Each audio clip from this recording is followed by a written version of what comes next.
All right, question of the day. We're going to be talking about Davis Mills and what are the odds of him winning a Super Bowl, which is, an interesting conversation because people have said I'm too harsh on Davis Mills, so I want to hear what you guys think about it.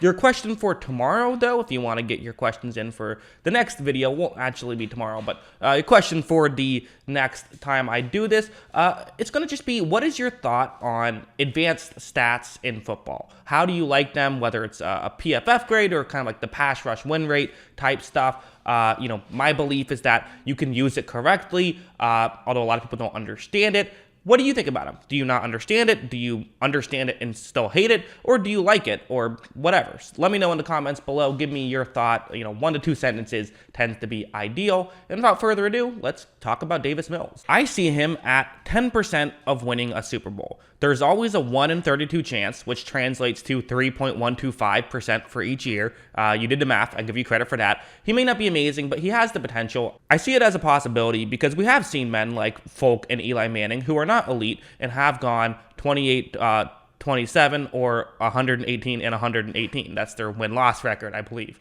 Texans are in a rebuild now, but can get absolute studs of players. The Texans have potential, and that's what Mills is, and I see a possible 10-season career is probable, especially once the Titans and Colts fall with no real young quarterback and both heavily reliant on the run, and the Jags I have no confidence in. One lucky playoff run is all he would need. I think that's probably the most realistic best case scenario for Davis Mills, as he can be an Eli Manning type. I believe Folk is supposed to be Foles because Foles' record is 29 and 27, so Foles is the guy there, and I guess that's the hope, is that he can be an Eli Manning type.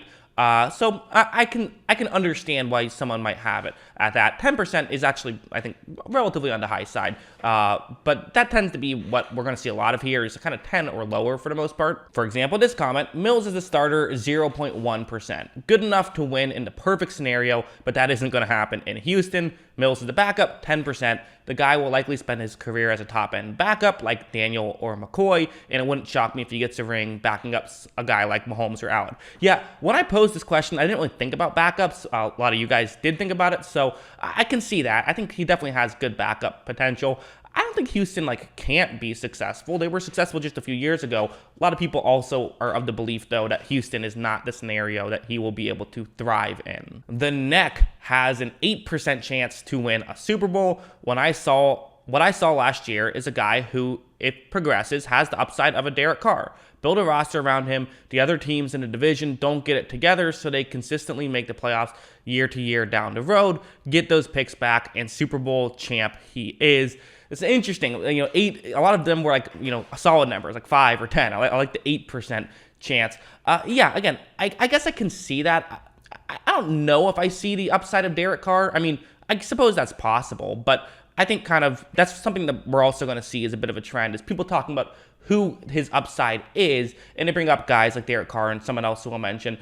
I do think, though, if what are the odds that he actually gets to that upside? And even if he does get to that upside, Derek Carr hasn't gotten close to winning a Super Bowl. It's not his fault, but you kind of have to have a perfect situation around a Derek Carr to win a Super Bowl with a Davis Mills, which is part of my issue with Davis Mills, and kind of, again, why I've talked about how it's are you really going to invest several years into this guy? I'm fine with giving him a second year, but how much are we really going to invest in this guy who might not even have the elite potential? I don't know what percentage exactly I could give Davis Mills to win a Super Bowl. I think he performed very well for where he was picked and the situation he walked into. He was good at processing and making the right reads, and that's one of the best things you can do well as a young quarterback. However, he plays for the Texans, so he likely won't win a Super Bowl. Again, another one of these Texans comments. Listen. The concerns I have about Davis Mills are not that I think that he was bad as a rookie or anything like that. Who's actually good for a rookie. So I think that's absolutely fair and I think reasonable to say. A Super Bowl, 0%, he's on the Texans. But can he be a very good quarterback? Yes, he's talented. I don't get the low ceiling argument. I don't really understand what gives someone like Burrow or Tua high upside. Tua was once considered the first overall pick, and Mills low upside. He's got a lot of tools, and he had arguably a better rookie year than Wilson and Lawrence, who are considered high upside. Well, that's fair enough. I mean, part of why he is considered low upside is he wasn't as good in college as a lot of these other guys. Like Wilson and Lawrence tore college up and, both have much better arm talent and just better physical tools in general than a Davis Mills. Davis Mills has shown that he belongs in the NFL, but that's all he's shown so far. And we didn't see him. He wasn't as good of a prospect at the college level as a lot of these other guys. So I think that's why you have sort of a lower ceiling argument for him, is because we haven't seen that potential. Now, listen, there have been guys who weren't great in college and ended up being very good at the NFL level.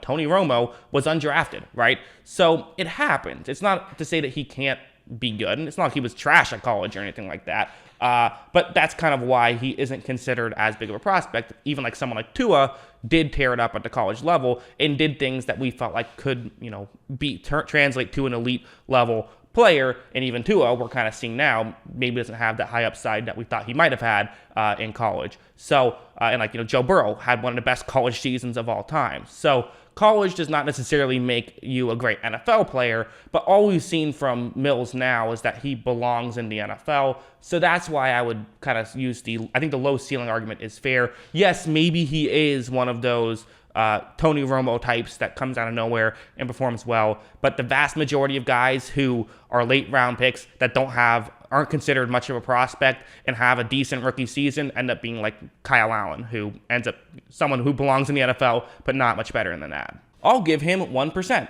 Thing is that he needs to carry the Texans to the playoffs this year. Otherwise, I believe they'll look to draft another quarterback next year. The AFC is South, but the South is in his favor, so I'll give him a slight possibility. Yeah, 1%, again, it's very small odds. I get what you're saying. If the Texans aren't good, he does probably have to, I don't know if he has to make them go to the playoffs, but he has to perform really well if he's going to get a second year. I think that's a fair point. I'd say 65%. Mills showed some promise in his rookie year. The only things that are in his way are the offensive line and the defense. Also, he's on the Texans. 65%, I wanted to show this just because it was, it's the highest number I believe I saw. I think some people, I saw a couple of jokingly hundreds, but 65%, that's an incredibly high number. That means that there's a better chance that he wins a Super Bowl than doesn't, based on showing some promise in his rookie year. I'm a little bit lower on that than you are, but I appreciate the confidence in your question, or your answer,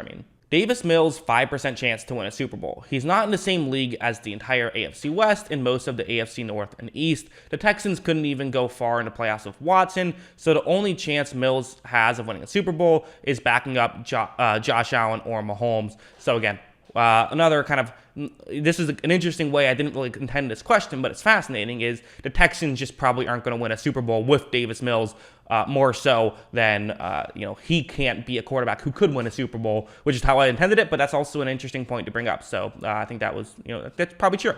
Or maybe not exactly true. I could see the Texans somehow winning a Super Bowl, but I can understand the difficulties. 100% as a backup to Brady for the Dolphins in 2027. But to be serious, I think 1% or close to 0. We don't know if he's a good quarterback, and we know that not all good quarterbacks win Super Bowls. So saying listen, we don't even know if he's going to be a Derek Carr type, and the chances of Derek Carr winning a Super Bowl are low just because, he's a good quarterback, but the chances of a good quarterback winning a Super Bowl are low. So I think I probably agree with that. That's I think that's true. It's under 5%, I would say. 5%, but in all fairness, that's most quarterbacks. I think his peak is something like a Kirk Cousins. So again, kind of similar to that Derek Carr thing, right? Of this is kind of why I'm a little bit concerned about giving Davis Mills all this attention, and why I was a fan of the Texans. With some of these good quality quarterbacks that fell in the draft, I would have rather them taking a flyer on another guy just to have someone else in the room, because if you're getting someone who, Kirk Cousins, also a third round selection, but someone who really, if you're going to win a Super Bowl with a Kirk Cousins type, you'd have to do it on their rookie contract, because then they get overpaid in free agency, as Kirk Cousins did with Minnesota.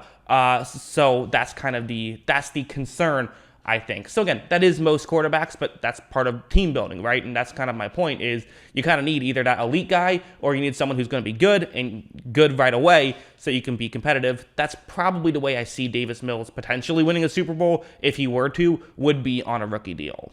And finally, 10% chance as a backup quarterback. He had a surprisingly good season that's getting overblown because how bad most of the other rookies looked, And if the Texans are bad again, they will probably draft a quarterback. So unless he goes to a good team as a backup, then he won't be able to win a Super Bowl. He is the new Andy Dalton. I actually think that that's a little bit disrespectful to Andy Dalton. Andy Dalton had some good years with the Bengals right away. Andy Dalton now isn't that spectacular, but when he was, he was a fringe MVP candidate one year. So before he got hurt, that was the Vontaze Burfict, knocking out Antonio Brown year in the playoff game, and that collapsed. That was, Dalton was good that year. So, I think I agree with what you're saying, though. Everything else I totally agree with. That seems like that's the case. It seems like he's really getting benefit. If he played last year, I don't think he's getting that much credit. But the fact that Wilson and Lawrence and even Fields to some extent were so disappointing, that I think that the fact that Mills kind of looked like a little bit better than them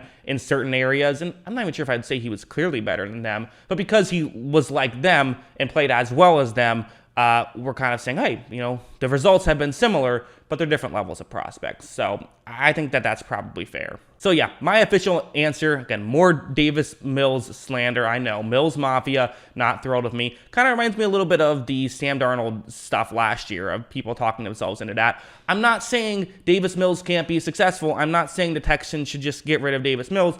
My point of view is that the chances of winning a Super Bowl with him as a starter are probably less than 1%.